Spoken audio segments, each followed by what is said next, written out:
ഏളമ്പ്ര മറ്റത്തിപ്പീടികയിൽ കൊടിമരം നശിപ്പിച്ചതിനെതിരെ കോൺഗ്രസ് പ്രതിഷേധയോഗം സംഘടിപ്പിച്ചു. ഏളമ്പ്ര മറ്റത്തിപ്പീടികയിൽ കോൺഗ്രസിന്റെയും യൂത്ത് കോൺഗ്രസിന്റെയും കൊടിമരങ്ങളാണ് കഴിഞ്ഞ ദിവസം നശിപ്പിക്കപ്പെട്ടത്. ഇതിനെതിരെ 93-94 ബൂത്ത് കമ്മിറ്റികളുടെ ആഭിമുഖ്യത്തിലാണ് പ്രതിഷേധയോഗം സംഘടിപ്പിച്ചത്. കൊടിമരവും കൊടികളും പ്രവർത്തകർ പുനഃസ്ഥാപിച്ചു.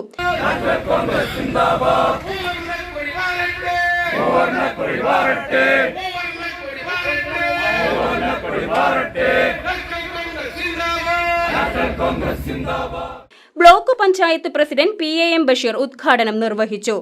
ബൂത്ത് പ്രസിഡന്റ് CK ജോർജ് അധ്യക്ഷത വഹിച്ചു.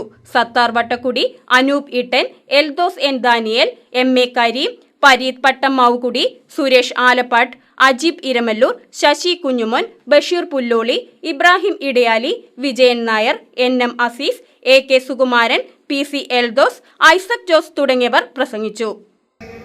നിങ്ങളുടെ പാർട്ടി ഓഫീസിൽ കയറി, നിങ്ങളുടെ വീട്ടിൽ കയറി അറസ്റ്റ് ചെയ്യുമെന്നുള്ള കൃത്യമായ നിർദ്ദേശം മേലുദ്യോഗസ്ഥൻ വിളിച്ചു പറഞ്ഞതിന് ശേഷം മാത്രമാണ് ഒരു നാടകം കളിച്ചുകൊണ്ട് ഡിവൈഎഫ്ഐയുടെ ഗുണ്ടകളെ പോലീസ് സ്റ്റേഷന് മുന്നിൽ കാവൽ നിർത്തിക്കൊണ്ട് ഈ പ്രതികളെ സറണ്ടർ ചെയ്യാൻ CPM നേതൃത്വം തയ്യാറായെങ്കിൽ എന്തിയെ നിങ്ങൾ പിണറായിയുടെ പോലീസിന്റെ ഭരിക്കുന്നത്? KCV news, Nellikuzhi.